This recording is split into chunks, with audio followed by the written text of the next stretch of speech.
જય માતાજી। આજે હું બનાવીશ ખજૂર પાક। તો તેના માટેની સામગ્રી જોઈ લઈએ।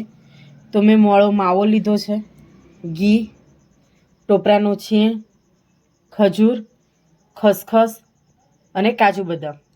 તો હવે આપણે ખજૂર પાક બનાવી લઈશું। આપણે કઢાઈમાં પહેલાં માવો શેકી લઈશું। માવામાં આપણે બહુ ઘી નથી એડ કરવાનું, પણ આપણી કઢાઈ કોરી હોય એટલે થોડીક ઘીવાળી કરી લઈશું। જો મેં 500 ગ્રામ ખજૂર લીધું છે એટલે 250 ગ્રામ માવો લીધો। તમે કિલો ખજૂર લો તો 500 ગ્રામ માવો લેવાનો અને ધીમા ગેસે આપણે તેને પહેલાં સરસ મજાનો શેકી લઈશું।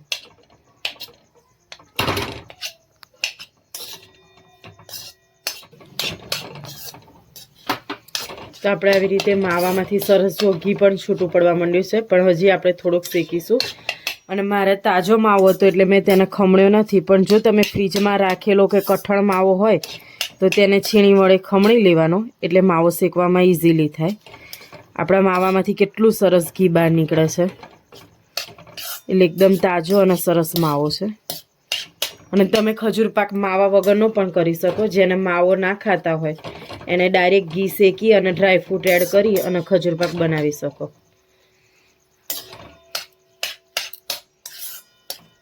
તો આપણે સતત હલાવતા રહીશું અને આવી રીતે બધું સરસ ઘી છૂટું પડી જાય તો હજી આપણે થોડું શેકી લઈએ, એટલે પાણીનો ભાગ સહેજ પણ હોય તો બળી જાય, એટલે આપણો ખજૂર પાક જલ્દી ખરાબ ના થઈ જાય। તો હવે આપણો માવો સરસ શેકાઈ ગયો છે અને ઘી તો બહુ જ બધું છૂટીને લચપચતો થઈ ગયો છે। તો માવાને કાઢી લઈએ આપણે ડીશ। તો હવે માવો બધો સરસ આપણે કાઢી લીધો છે ઘીમાંથી। હવે તેમાં આપણે થોડુંક જ અમથું ઘી એડ કરીશું, કારણ કે આ ઘણું 2-3 ચમચી જેટલું ઘી છે, એટલે થોડુંક ઘી એડ કરી અને આપણે ખજૂર એડ કરી દઈએ।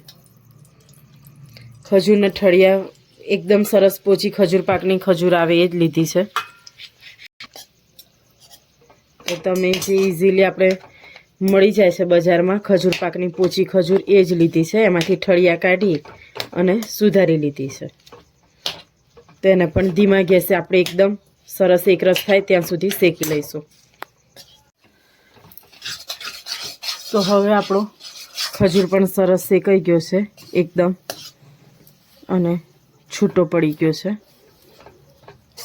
તો હવે તેમાં આપણે માવો એડ કરી દઈશું।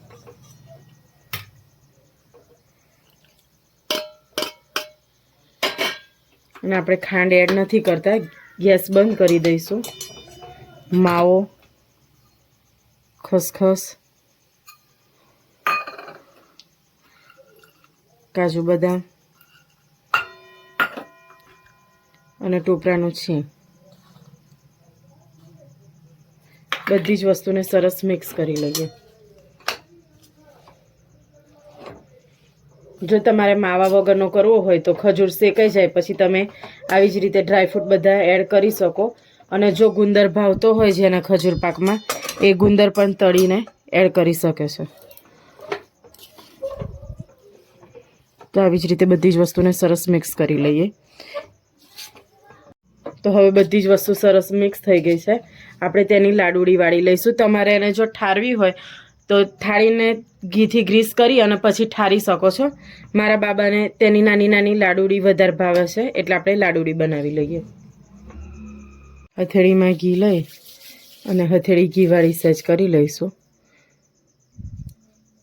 અને મિશ્રણની આવી સરસ નાની નાની સાઈઝની લાડુળી વાળી લઈશું। પછી તેને આવી રીતે ટોપરાના છીણમાં રગદોળી લઈએ। ફરી આવી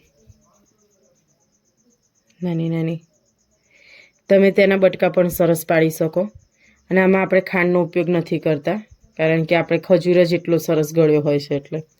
તો હવે બધી જ લાડુળી બનાવી લઈએ। 500 ગ્રામ ખજૂરમાંથી એક નાની ડીશ ઢેફલી પાડી લઈશું અને એક ડીશના આપણે લાડુળી બનાવી દીધી છે।